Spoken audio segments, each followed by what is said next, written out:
Today's Expert Process Podcast. I'm always fascinated when I see these film festivals, conversations, people exchange, and of course they start by, "Oh yeah, nice movie, you did a great job, blah blah blah." And how did you start? And hey, by the way, how did you get you funded? How did you? And they start exchanging tips, and then. Do you know 6 in 10 businesses will fail within the first 5 years? Or 43% of Americans need a side hustle just to make ends meet? Or that it takes 10,000 hours to master any subject? Welcome to the Expert Process Podcast, where we cut the time to mastery in half with our seasoned pros. And now, from Atlanta, Georgia, broadcasting worldwide. Here's your resident expert, Deronte Smith. Hello, EIT Nation, also known as Experts in Training. I'm your host, Deronte Smith, and welcome to my show.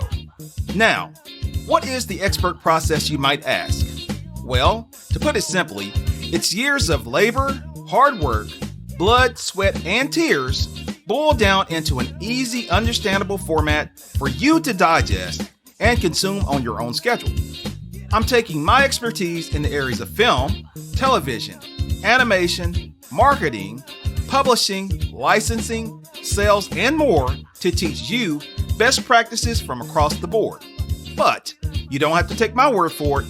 You'll hear from leading industry pros with time-saving tips to help you advance your career forward in half the time. For those of you who want a deeper dive, you can join the many dozens, soon to be hundreds, of students with our masterclass, The Expert Process. Now, the cool thing is it's an app you can download on your phone and work on your own time. Just go to theexpertprocess.com to sign up for it or an upcoming webinar today. And thank you for bearing with me as I retool the podcast for both video and audio to meet the demands of the COVID pandemic. Now, on to the show. So everyone, I'm pleased to have on the show today a gentleman I met in Santa Monica about 6 or 7 years ago. It's been a while. We hadn't been in contact for a while, but I reconnected with this gentleman, Mr. Bruno Chetlin, and he is actually speaking to us from Paris, France.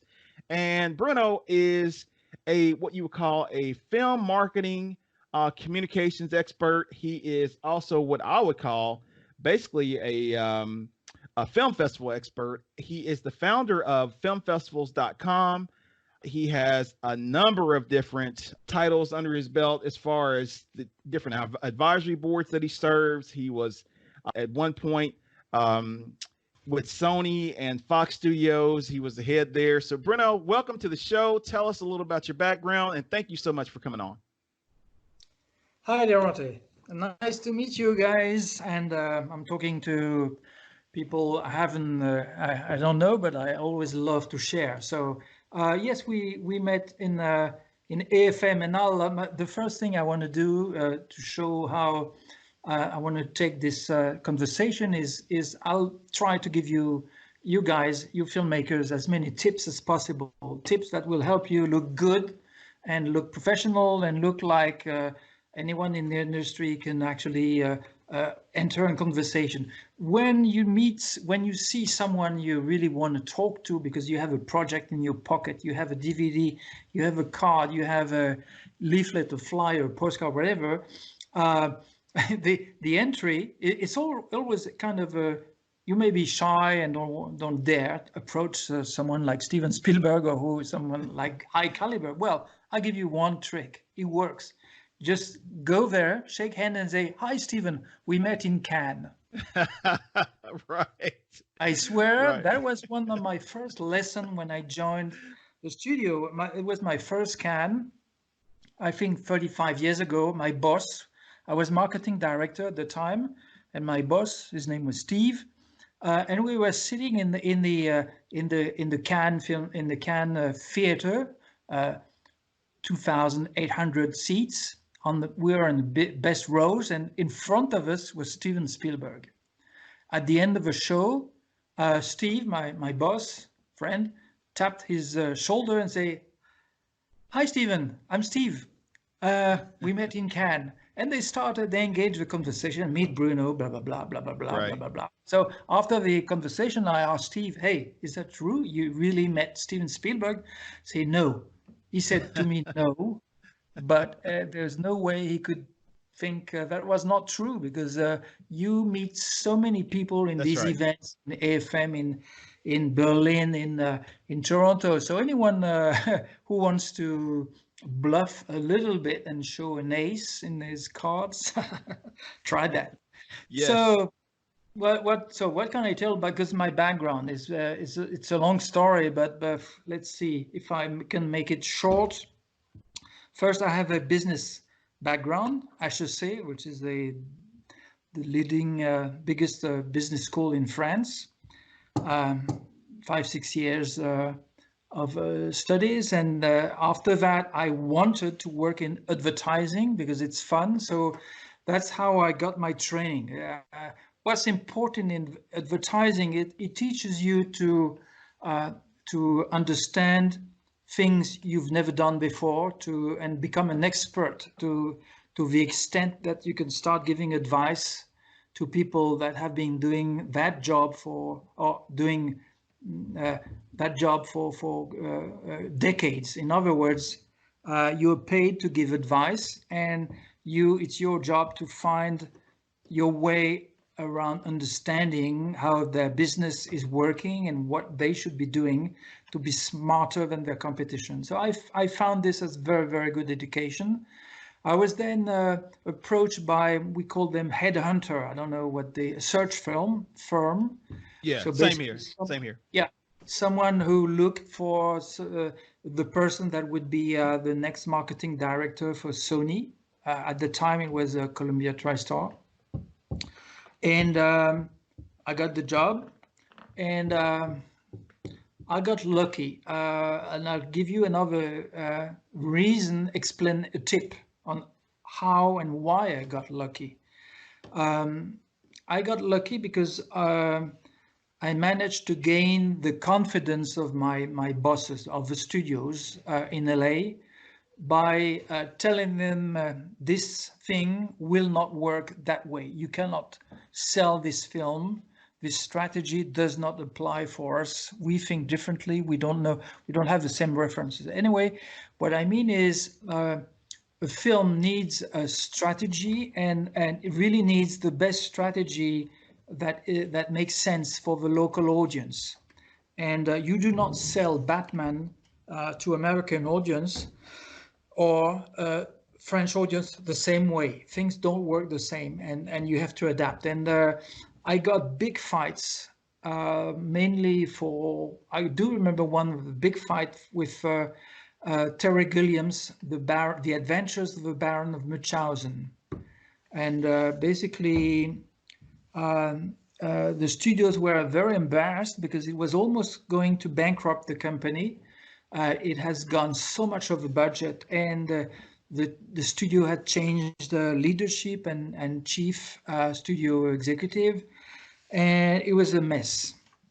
And the approach they wanted us to take was let's sell this film as a hip movie for young adults that like the Monty Python. So basically, young adults 20 to 35 or something like that. And I told her, no, not at all. No, that's a film like Spielberg is 7 to 77 for everyone. It's an entertainment adventure.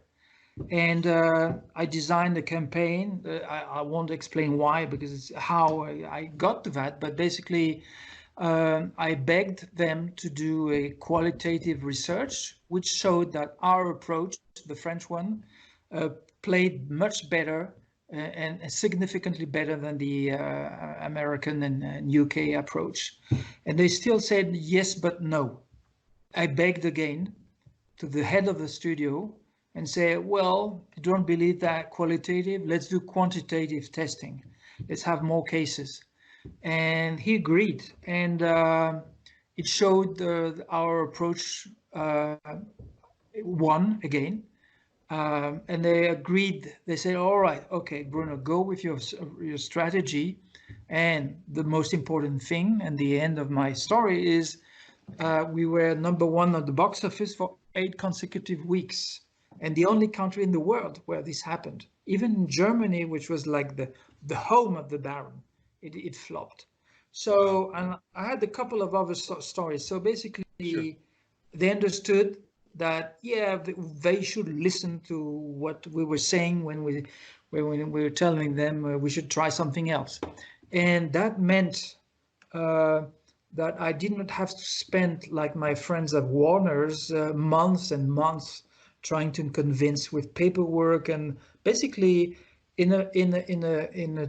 that job is about speed, and it's worse now because we release day and date. So basically, you need to go directly where your instinct and vision tells you to go, instead of losing 3 months.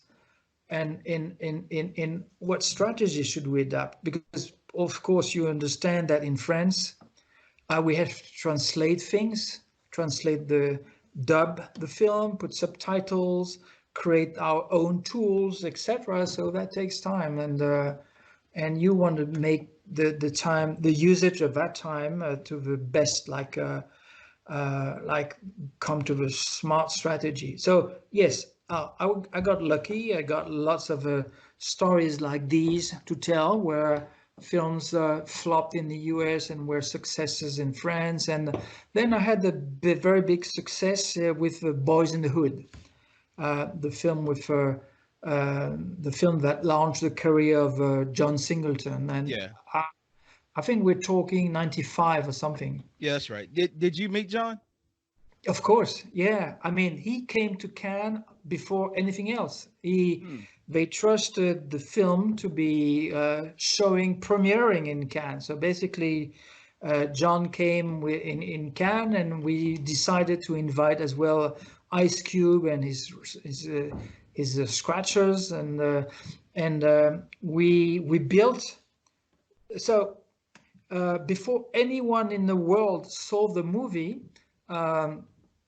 they sent the film to my office in France, because I was in contact with Cannes Film Festival. And they say, hey, try Cannes. I say, wow, first time director. Right. Yeah, that's bold, but let's try it. And the answer came back saying, yes, you're in. Wow. But the answer came very early, something like early February, instead of usually the films are announced mid-April. So that time, and probably it's because I had been in the advertising business, I reacted in a way saying, look, I don't know anything about black cinema. I don't know shit. I know about exploitation, about Shaft, about action, but this is very different. So I asked my press attaché, try to find me someone who is an expert, and let's talk. And she found a journalist, and we showed the film to him first person in the world. And the guy came out crying and said, oh my God, that is Orson Welles. Wow. And I said, yes. And from that moment, like in February until May, we worked hard to come up with the smartest, legitimate marketing campaign. Just to give you an example, instead of taking posters, when you're a studio, you buy big posters on the Croisette, which we did.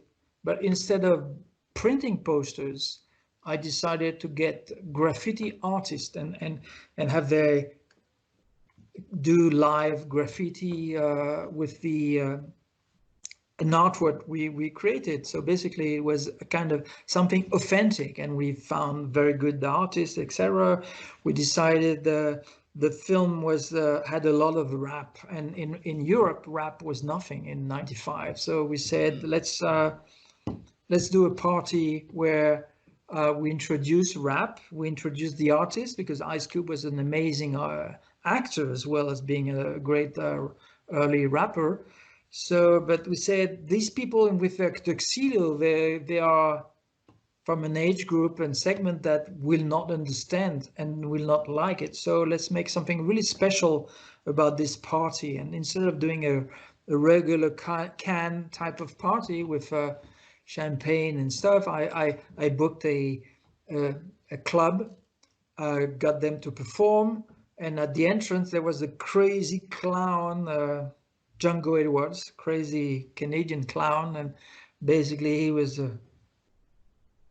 he got people in the right, he broke the ice, put them in the right mood so that people wouldn't understand. Anyway, long story short, big success. The film, which we built the audience significantly.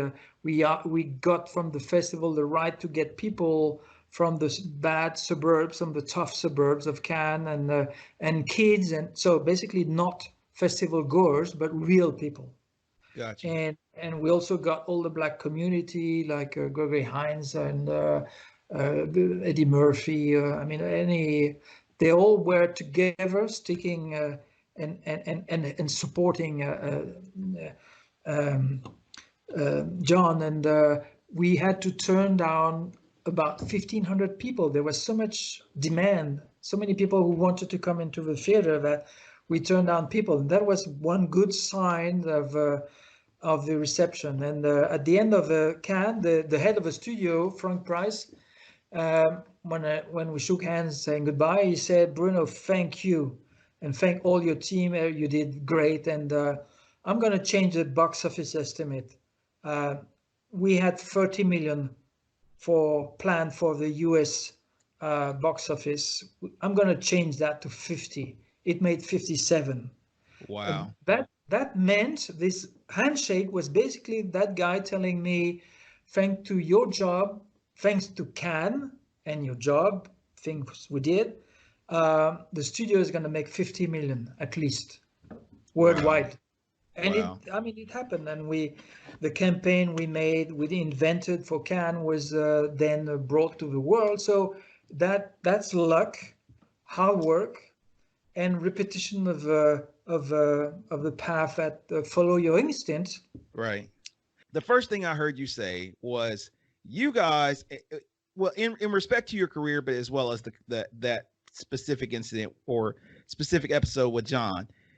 First off, you challenged the system. It sounds like to me, you challenged the system with different ways of thinking outside the box, yes. Being creative, and as well as really, I think having to be kind of direct and kind of strong in your beliefs, because you said that the way that studio wanted to do it, you knew wasn't going to work. So you had to kind of stand on your belief system and what you knew to be correct, and actually panned out for you time and time again, which is what elevated you through the system. Is that correct? Yes, correct. Yeah. Okay. But I don't want to take all the credit, because what you're saying about me, John did the same. He spoke out of the box. He got a grant to go to school, and what started his career, it's not Bruno Chetlin, it's him tapping on the shoulder of my boss, who was his teacher, Peter Guber, and say, Peter, I have a story. And the way he pitched, I don't know about that. He never told me how he pitched, but at the end of the discussion, Peter told him, hey, talk to Stephanie Ellen. And Stephanie was in charge of what they had started at Sony called the ethnic kind of branch, thinking crowds, thinking groups. They had been very successful with La Bamba, selling to the Latino community. So they started thinking we should have people that understand these things, and that can help develop. So what I want to say is everyone will, like you just said, saying, independence, they don't have millions to fly to Cannes and do things. But what my point here is everything has been bold. Right. John had some balls, but also he had some great ideas. Do something different that tell the world that what happens in South Central LA is not just about drugs or pimps, it's about education, and there was a social message there that the world could understand, and there was a different movie there. The other thing I want to say is it's about being true Yes. And also coming up with a vision. That's something that you picked up. And the last component, the reason I've told that story in details, and believe me, that many more details, is that film festival can build that. The reason Correct. I'm saying that story is like Field of Dreams. If you build it, they will come. But think of it first. So yes, think that a festival can change your career. You know the end of a story, like John was nominated twice to the Sure. Oscars, the youngest director ever, and got to make films he wanted after that. Right. So, Right. and yes, I was so proud and happy to work with him because that's a one in a lifetime story for me as a marketer. Sure. It had never happened to me that I could actually understand that, yes, if I was doing my job right, I could put a figure in front of it. Like someone would say, yeah, Bruno, you did great. That's not enough. I mean, I'm a very logical person and I like to understand. So basically, I had someone who gave me a figure. Yeah, the film festival contribution, the buzz, the goodwill, the etc. was worth that much. And what that was my first reward. My second reward was having last year, as you mentioned, John passed like 2 weeks before Cannes happened, and they decided to play his movie on the beach, and I put this on my website on filmfestivals.com, and I had Justice Singleton, his oldest daughter, who somehow read that and emailed me. Oh, Hey, wow. I hear something is happening.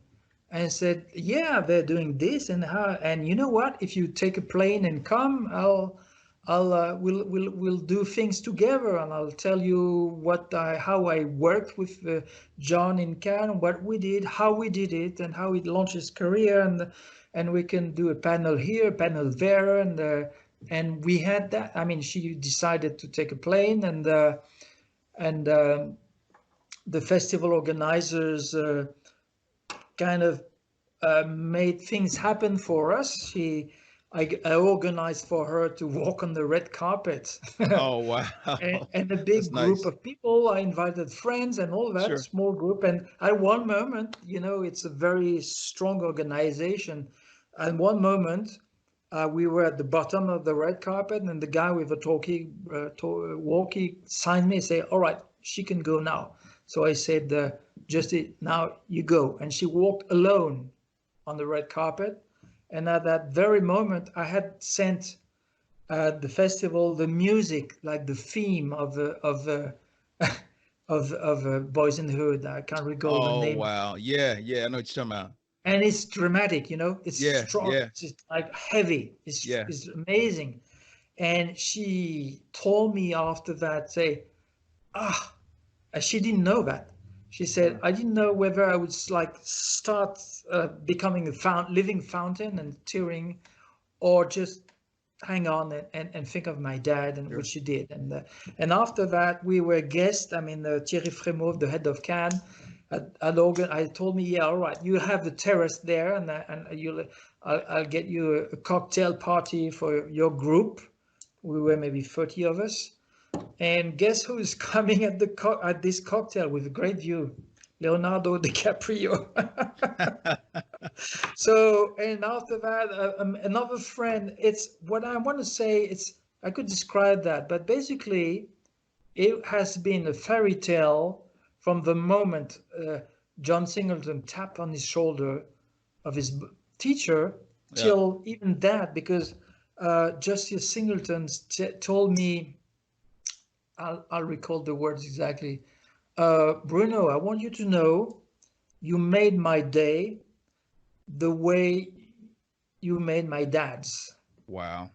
That's special. And, I mean, that kind of puts your hair. Oh, yeah. Oh, yeah. How old is she? I mean, it's amazing. Oh, well, she's probably 27 or something. Okay. Because I remember seeing pictures, but I wasn't certain how old she was, but... You're listening to the Expert Process Podcast. We'll be back in just a moment after we thank our sponsors. This episode is brought to you by Airbnb. Malcolm and his friends left L.A. for a weekend at Asher's house and found themselves in 1974. Shag carpet, blue velvet wallpaper, chairs from outer space, and a sudden realization that just because you were born in the wrong decade doesn't mean you have to stay there. So, do yourself a favor and try it out. Use my promo code to save yourself $55 off your first adventure. Go to bit.ly, that's bit.ly/expert process Airbnb. Now back to the show. But yeah, to go back to the other thing I wanted to mention, which is your ability to think outside the box, man. I mean, so what you told us is your experience as a marketer played into basically everything that you've done. But it's not just your experience as a marketer. It is basically how you think, which is you think outside the box. You try to look at, I think, things strategically, so that you can work within whatever the parameters are, or work outside the parameters, right?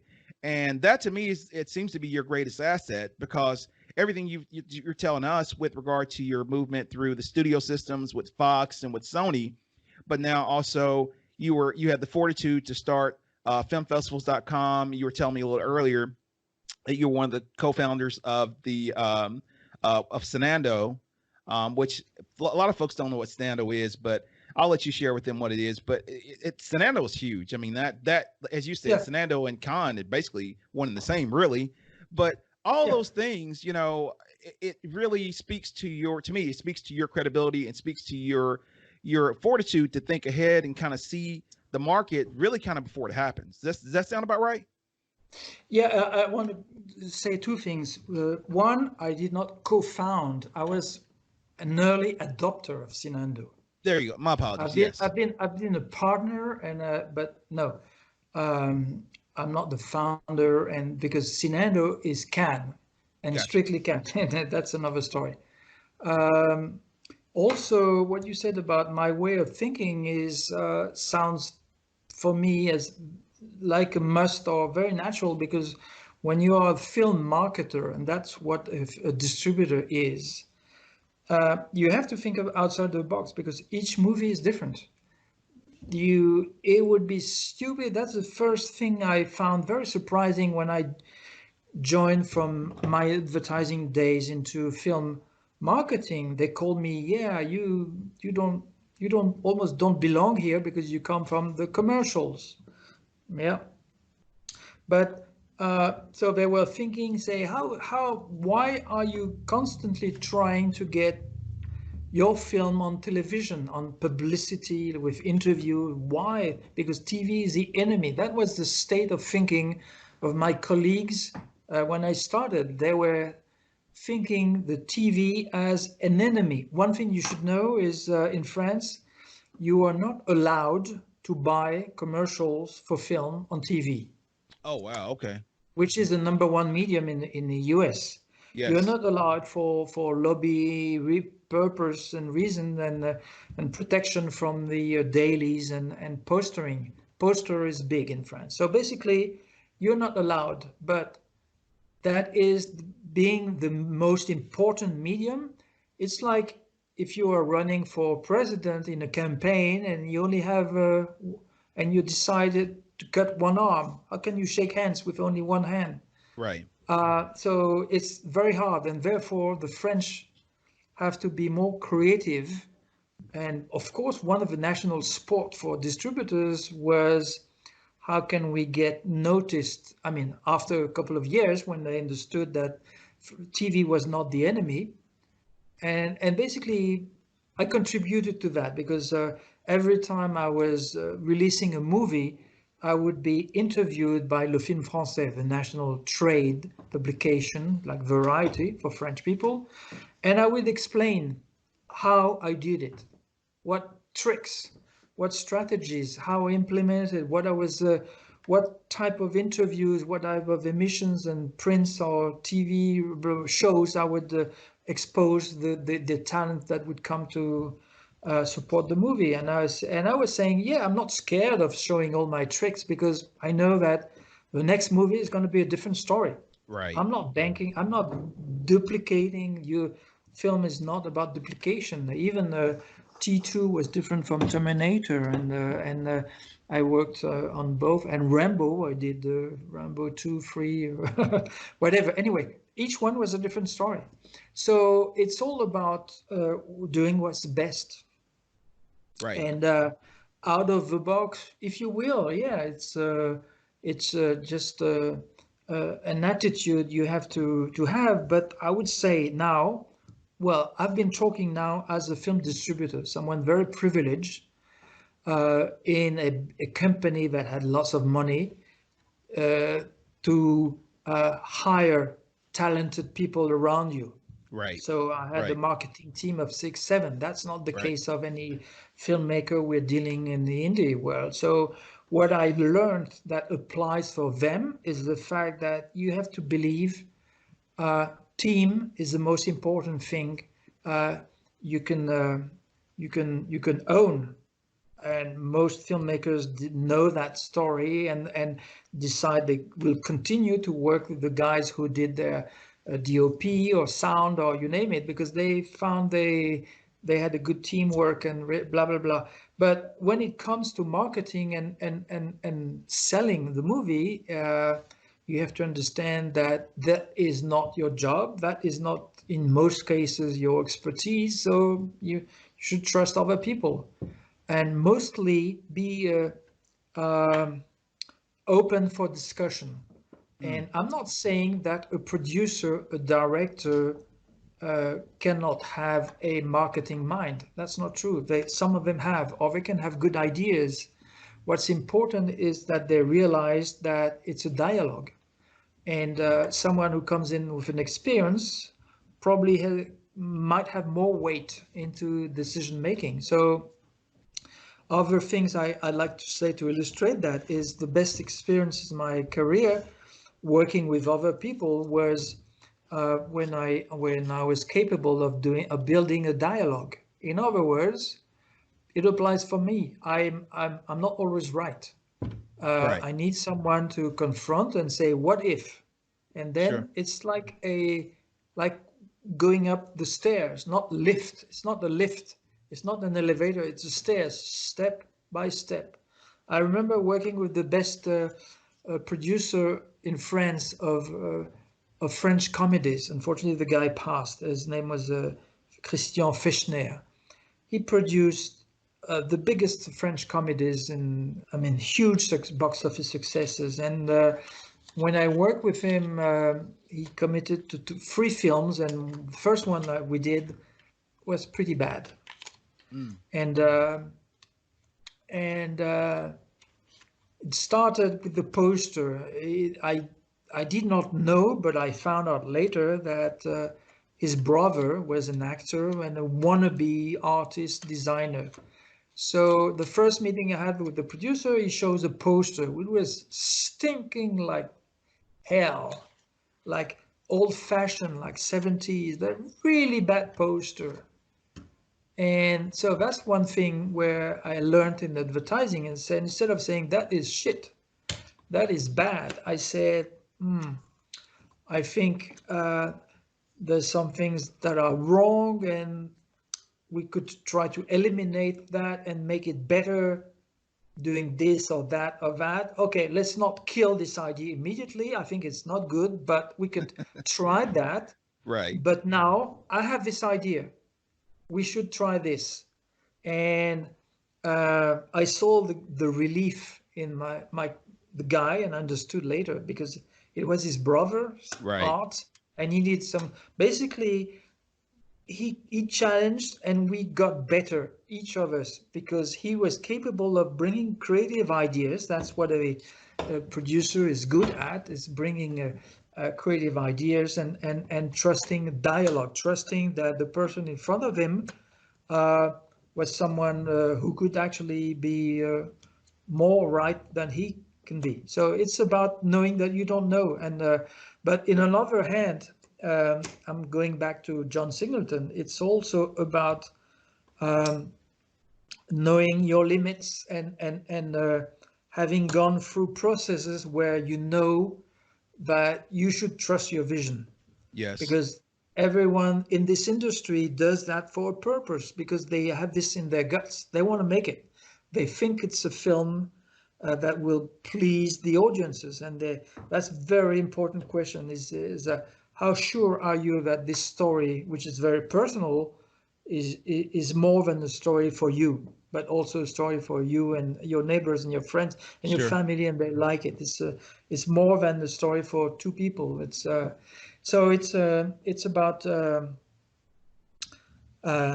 about knowing at what stage you've experienced that your vision was. Because, for instance, what I learned in my advertising days is sometimes I would shut up. I heard my client say things, my bosses, creative directors in terms of creation, they were the director, and say, shit, that doesn't sound good, and I shut up because I was only a account director or account supervisor, account manager, blah blah blah. And then I started thinking, all right, I now have stature where I can say. And so one day, so I learned that some moments I should not shut up and share and put my guts on the table. One day I had a very good explanation of that. I was when I stopped working for majors, I was hired by the biggest advertising agency called DDB, the Doyle Bernberg. DDB OMD is one of the number 1 or 2 advertising agency in the world, and they had the client as a client. They had the World Soccer Cup, which was happening in France. Okay.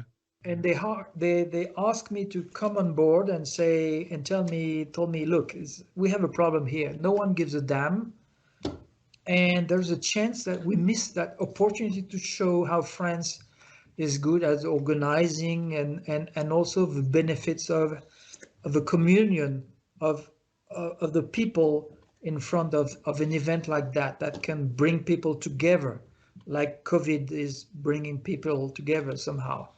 And but the people in front of us, our client, did not really understand that. And I remember that meeting with the head of international, the big boss, the number 2 of DDB worldwide, in front of the marketing director of the World Cup organization and myself, 3 of us.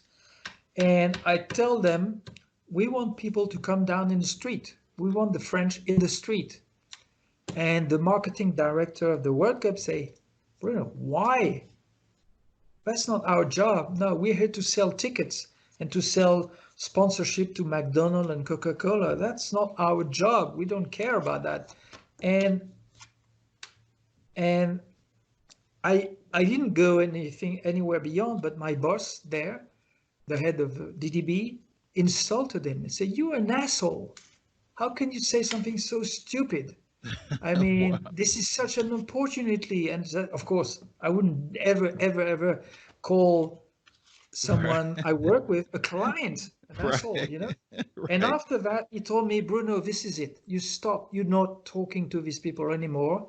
The only person you will be talking from now on will be Platini, like the head of the World Cup organization, FIFA, and his managing director. Everyone below, communication director, PR director, marketing director, fuck them. Ignore them. Wow. So, I mean, that's about, and of course, he was right. He was right. It was an amazing opportunity, and the people got down in the street because we won. So we won because of a great team we had, not because of the things he and I did for that communication. But that was also a strong lesson. Is well, believe your instinct to some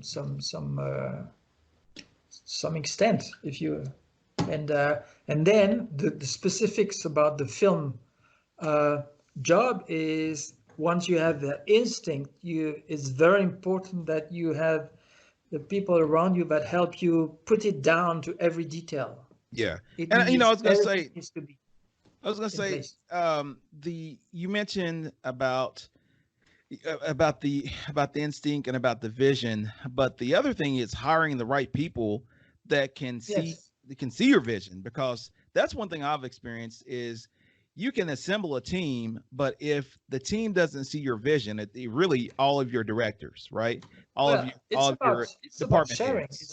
It's not only seeing. I mean, if you hire people, you want them not only to see, but to understand and Yes. to implement, go a step Yes. beyond, because Yes. there's you can't do everything on your own. Can't do it. That's right.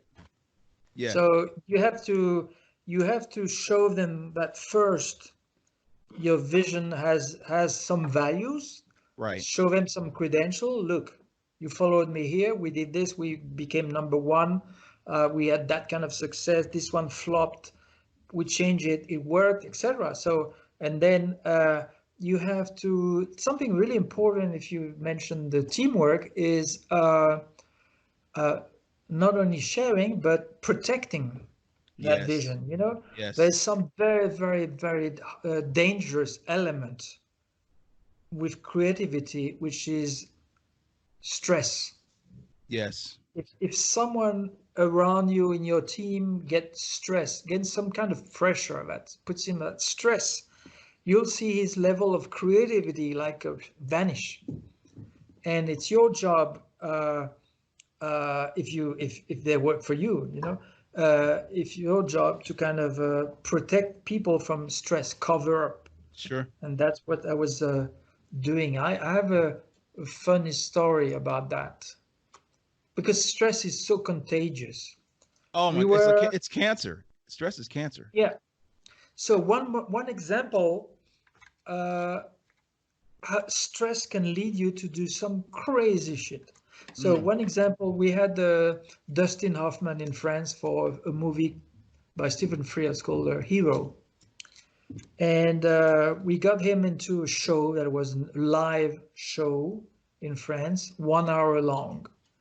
And there was the publicity director coming up straight from LA. She was stressed and she was probably jet lagged and she was drinking. Oh. And she was in the edit room. We were all backstage. Things were shot live. And we were in the edit room and with the technicians. And her stress started being so contagious because she was basically concerned that the guy who was interviewing Dustin Hoffman was too friendly, making jokes and Oh. French jokes and dirty jokes almost. And Dustin was having a great time. So at the break, uh, she she was so on the nerve, like eating her nails and all of that, saying, Bruno, maybe I think we have to stop this. Can you believe it? A 1 hour show, stop in the middle because someone thinks it maybe the guy is not unhappy. I mean, they're professionals. So, and she wanted me, so I went to Dustin Hoffman and said, Dustin, are you comfortable with the show? Are you okay? Do you want to stop? And he looked at me as if I was totally crazy. Stop. This is live, man. So we continued. And after the show stopped, he stayed an hour and told jokes to everyone. It was an amazing moment. And that girl was I mean, the job of the publicity directors in the studio is like that because they can be fired in a moment. So they were concerned that maybe something. So anyway, so stress, Mm. ban stress, no Oh more yeah. stress. That's your job. Oh yeah, definitely. So let me ask you this. So you mentioned that your job, as you outlined earlier, in the studio system compared to dealing with indies, with us guys that don't have a bankroll behind us to be able to finance, a publicity tour, marketing tour, stuff like that. But you also mentioned that you represent agency for independent filmmakers, especially as it pertains to the international market, getting their films out into the international market. And we also discussed earlier about how indie filmmakers, we get financed any number of different ways, whether it's credit cards, grandma, putting a second mortgage in our home, selling our cars, whatever it is, But that all being said, what is your experience when you juxtapose your prior life in the studio system to that now in dealing with the indies and independents? What is that experience like for you now, and what is it that you can share with these independents, these folks, that are within my audience? Yeah. It's like, what is it? What is it that we that we can glean from that? Yeah, I think I'll answer from my perspective because it's easier. But the reason we are successful is because they understand fast that they can trust me because of the background I exposed to them. When I say, oh, in that situation, I did this or that. So basically, they understand that I come with a lot of experience. They also understand that I know so many film festivals, having been in so many situations in festivals around the world. I know thousands of festival directors. I have a database of 12,000 or 13,000, I can't even recall. These people like filmfestivals.com. They have heard about the festival, the website, they have heard about me. So there's a little bit of franchise. So basically all of this looks like someone with an experience of very important or more not fluent, but wealthy situation. Films are more expensive movies.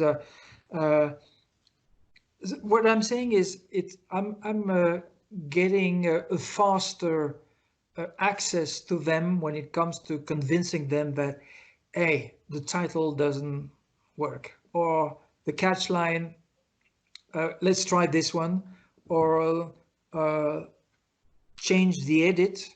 The film is too long, the beginning is too slow, and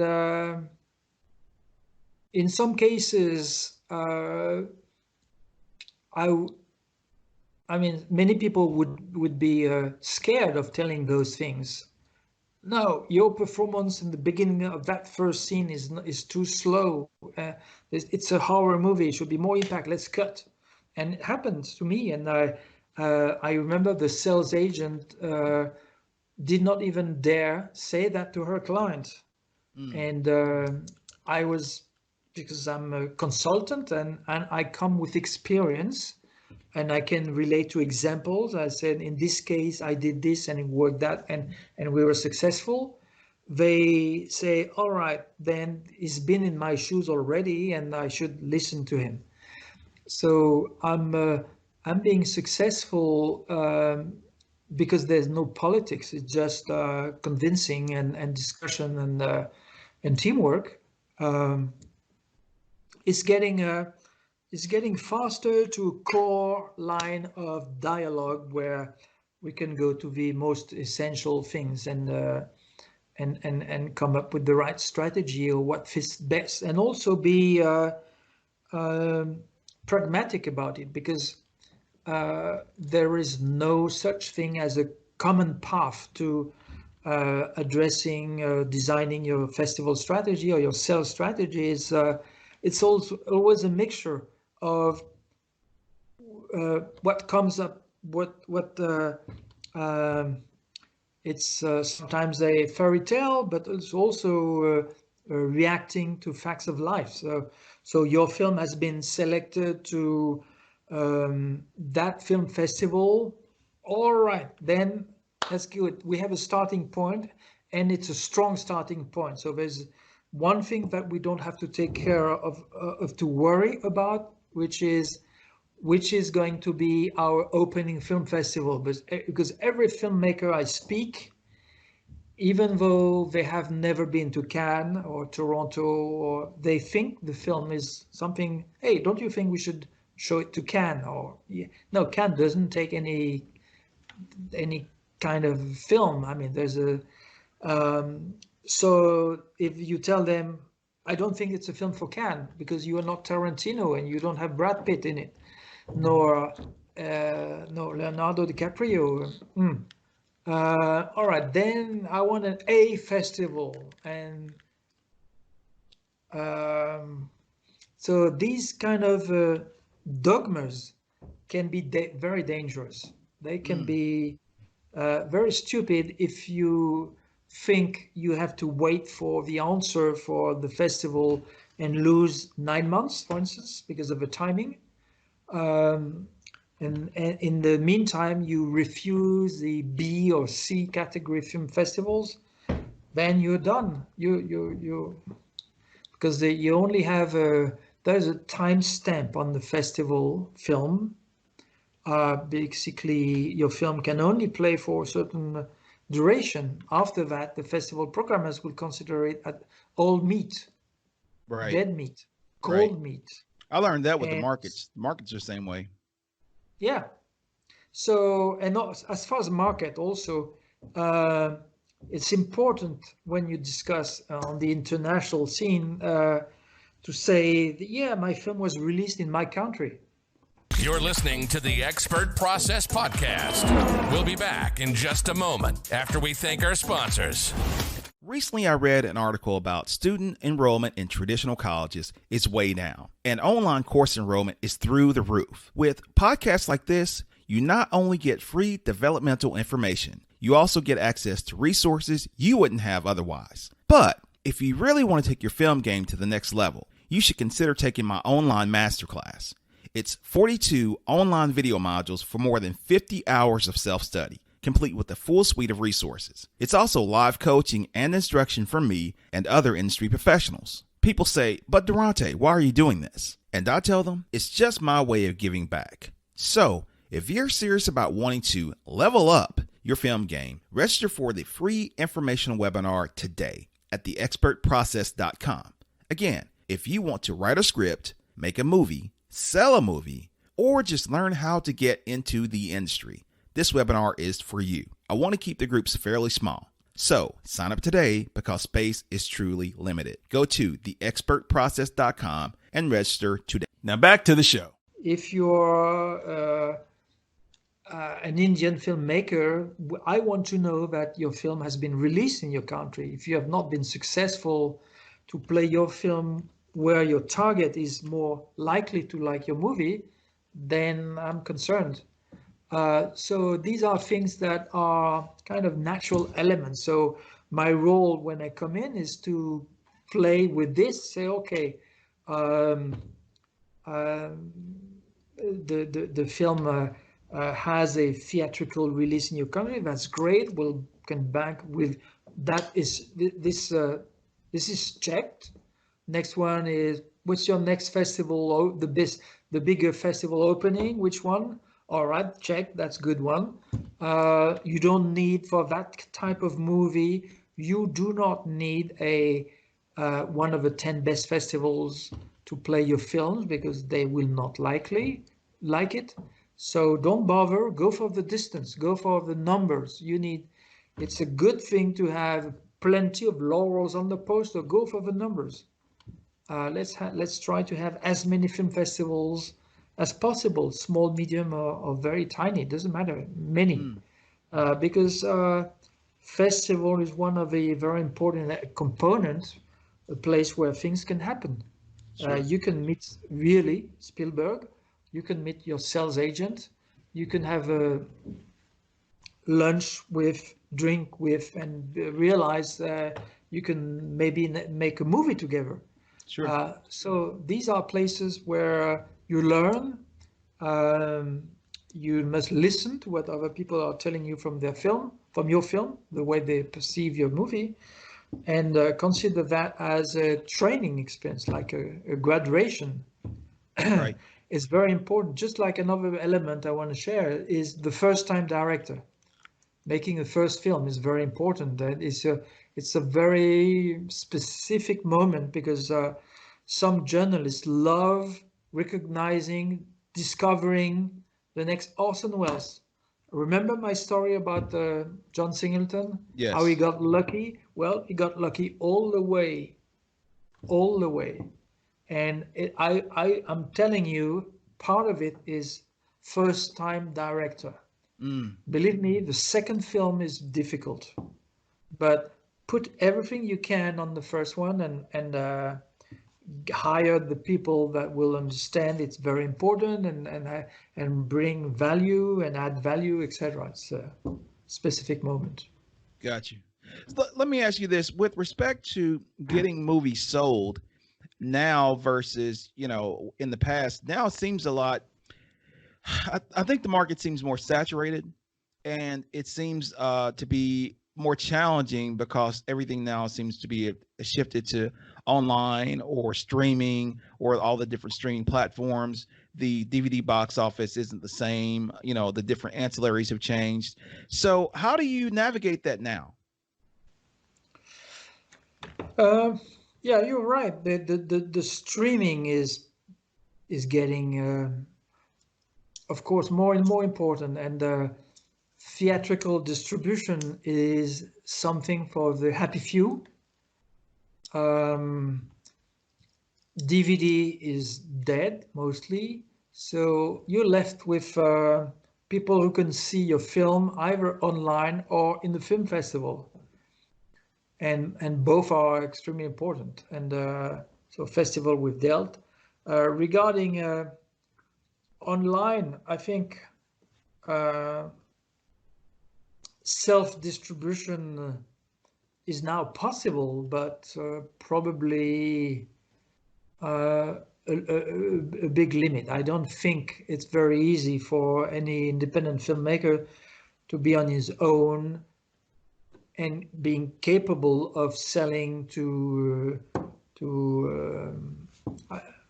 iTunes or Amazon Prime or Netflix or whatever. It's not easy. So still needs the help of professional people with catalog, the famous sales agents, because they have the connections and Sure. they will tell you that the income are smaller, etc., etc. But what's very important is that the filmmaker can continue to make films. It's probably, I understand people want to make money out of it, but what's more important is that they can be capable of, they have the opportunity to continue. So that requires being exposed, having exposure, having awards, having in your resume something that says, yeah, my previous movie was on that platform, even though it doesn't make much, even though you make a few thousand. So basically, it's about being smart in getting the money to an extent that it doesn't put you in danger zone financial, but you make whatever it takes to be to have the maximum chances of continuing making more. Because when you start having a catalog, you have a little bit more hopes of being successful.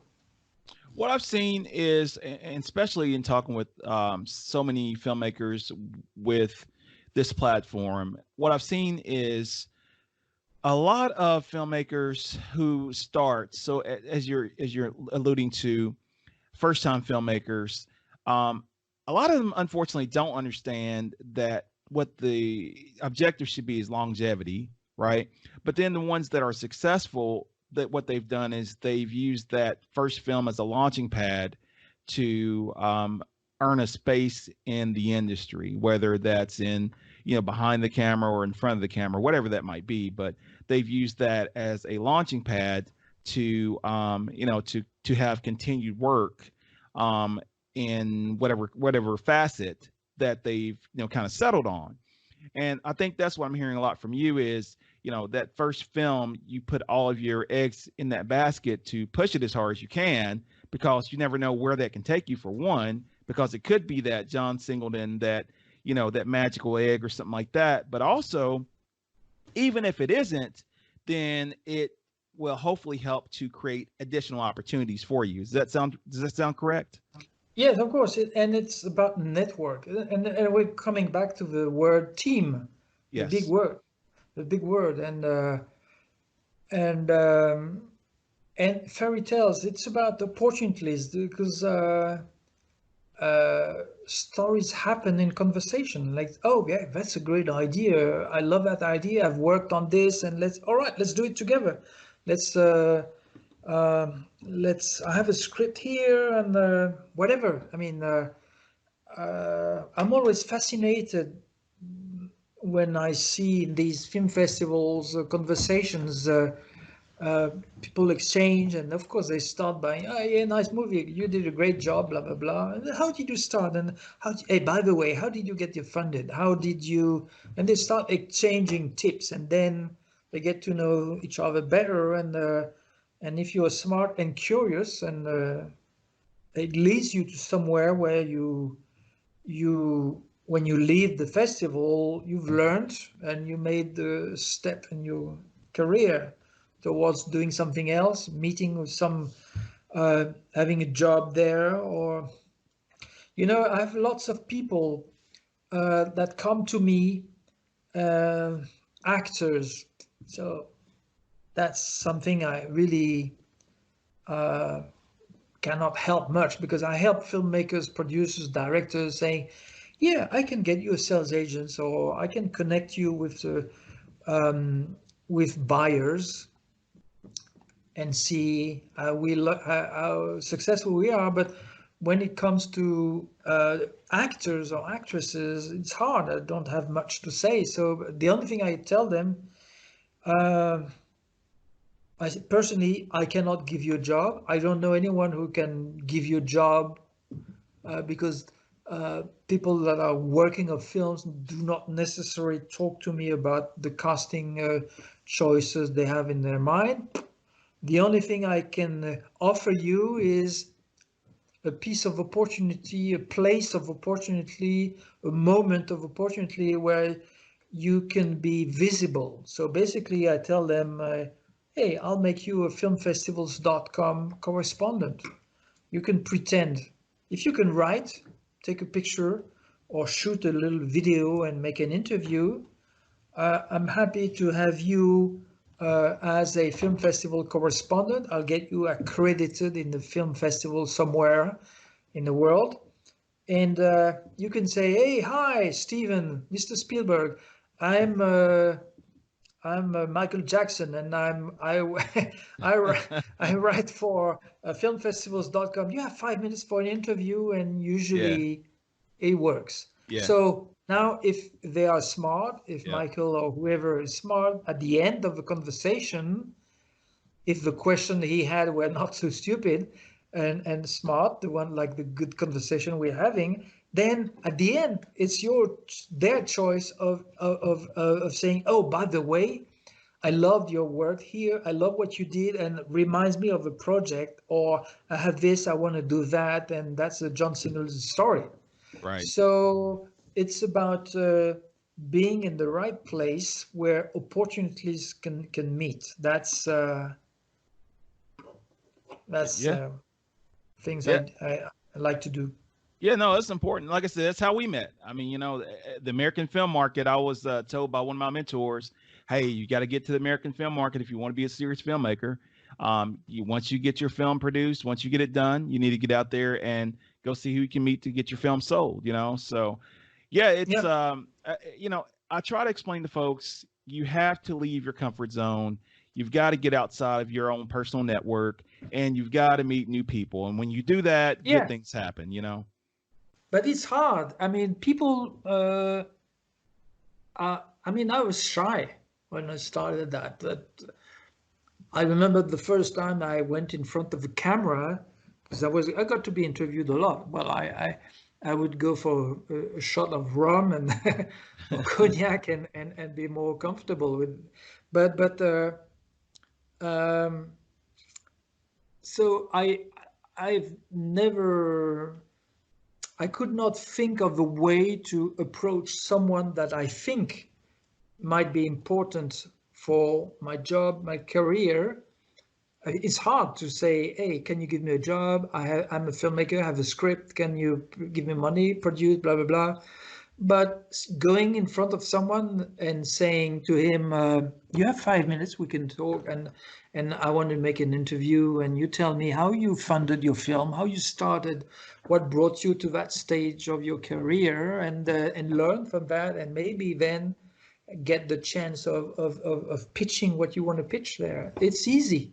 I mean, it's relatively easy. So, yeah, that's one of the reasons I think the physical markets like AFM or Cannes are really important and cannot really be replaced by online, which is what we're discussing now with regarding Cannes, postponed from May to probably end of June, and Jérôme Paillard and the market are considering having an online version of the market. So won't be the same. That's a good thing, but it's not enough, I think, because you don't have those opportunities like the one luck, bold, like human. It's how you can connect. Yeah, it's important. Yeah, agreed. It's important. Well, Bruno, I don't want to monopolize your time. I will ask, though, if there's one thing you could tell this audience, what would that be? With all your years of experience, your expertise, you know, the folks that want to get out there. And as you say, some of these folks are shy. We are, you know, notoriously introverts as creatives. So what would that one thing be when it comes to, I guess, approaching those festivals? Because as you say, you're a festival expert. What would that one thing be? Well, I think first thing is work. Do your homework. Do your homework. Yes. Believe. If you build it, they will come. But believe and trust your vision. Listen. So that's part of the work thing. Like listen, talk, get feedback. And yeah, the things can become fairy tale, but they don't come easy necessarily. They come with work, preparation, desire to do the best at each level, no compromise. Be bold and creative. And yes, just consider that festivals have opened the path to many of your peers. I mean, Spielberg, Luc Besson, Lucas, they all started in film festivals with short films. Happened. True story. So why not? Yeah, definitely. Why not you? Why not you? Bruno, thank you so much again for your time, man. This has been an incredible interview, and you know, I look forward to the feedback that we're going to get. I've had several of my listeners to chime in on different episodes, and they'll email me or they'll email the guest and whatnot. So, how can the audience find you? I guess maybe on social media or however you like to be contacted. How can they reach out to you and how can they find you? Well, find me on Facebook, on Twitter, that's Fest21, and filmfestivals.com. I'm all over the place, so it's easy to find me. Gotcha. Okay, well, Bruno, thank you again.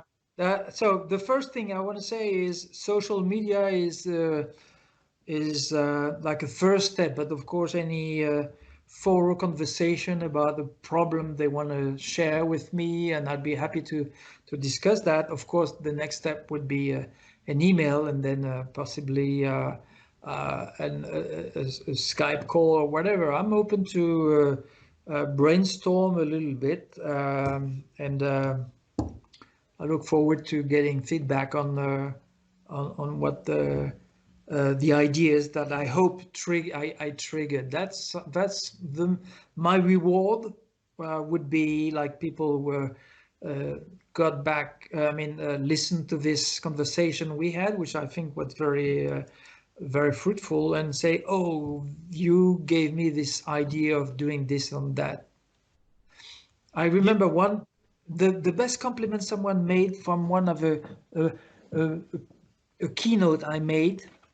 The girl came next morning and said, hey, Bruno, because of you, I didn't sleep. I say, oh, wow. What's wrong? Why?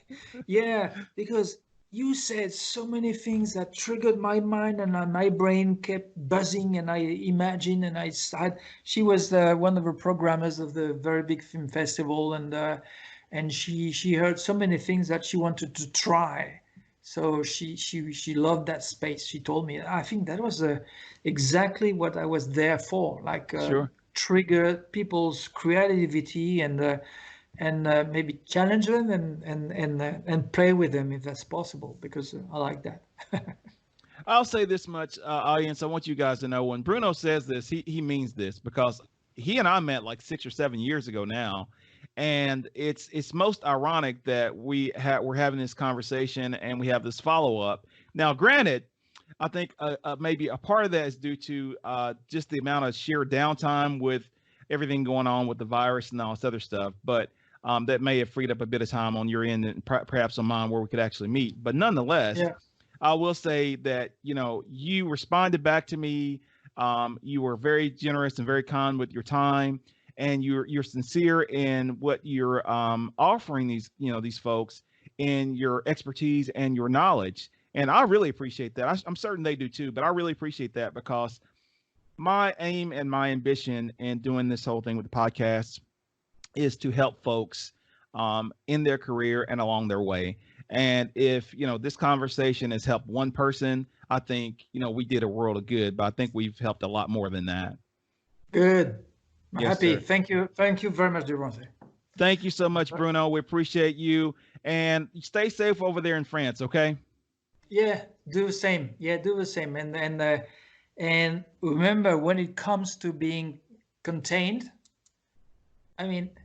people don't get that as being serious, and they start. I was pissed because I have a dog, so I'm allowed to go out twice a day, and I saw people going out like nothing happened, and families, people playing, whereas we had orders to stay home, and these orders are meant to save lives. It's not that the virus is contagious. You've heard it before, but it's about trying to have less people in the danger zone where they need the rebreather thing, and we don't have enough, and you don't have enough as well. So you want to think of your health caring population, the people who take care of you in the hospitals. They will be surprised if people don't follow these orders strictly. It's about staying home, stay home, and watch film. Stay safe. Watch movies. Yes, watch movies and make content. How about that? Yes, contact. Yeah, like this, like we did. Yes, good opportunity. Bruno, thank you again so much. And so that wraps up the show. But thanks so much again, man. I really appreciate that. And I'm definitely going to stay in touch with you if that's all right. Sure. Like I say, this is your girth of knowledge is incredible, and it helps me even as a filmmaker. I've been doing this for a long time, but I don't remotely claim to know it all, But what I do know is I'm smart enough to know that other people know more than I do. That's good. That's good.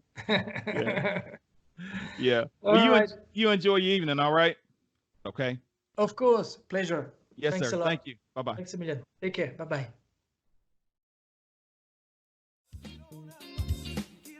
A special thanks to my guest as always. I couldn't produce the high quality show without you. And a very special thanks to each of you in the EIT Nation. You are my biggest supporters and fans, and without you, the show is absolutely nothing. On that, I have a favor to ask. If you're enjoying the show, please help me spread the word. Hit the share button for YouTube, Apple Podcasts, Spotify, or whatever platform you're on, and send it to at least 4 or 5 friends. That'll help me out. And click the subscribe button while you're at it. so you'll be notified upon the release of each new episode. And we're bringing on sponsors too, which is how we're able to support the show. So if you'd like to be a sponsor, reach out to me at smith.deronte@gmail.com. Otherwise, if you can simply click on our sponsors links in the show notes and support them, that supports us. Thanks again. Love, peace, and fish grease. And I'm out. Thank you for tuning in to today's show. For only the best show notes, links, classes, and more, go to theexpertprocess.com or follow us on Facebook at The Expert Process or hit us up on Instagram at The Expert Process. As always, if you enjoyed this episode, please leave us a review, subscribe, and share.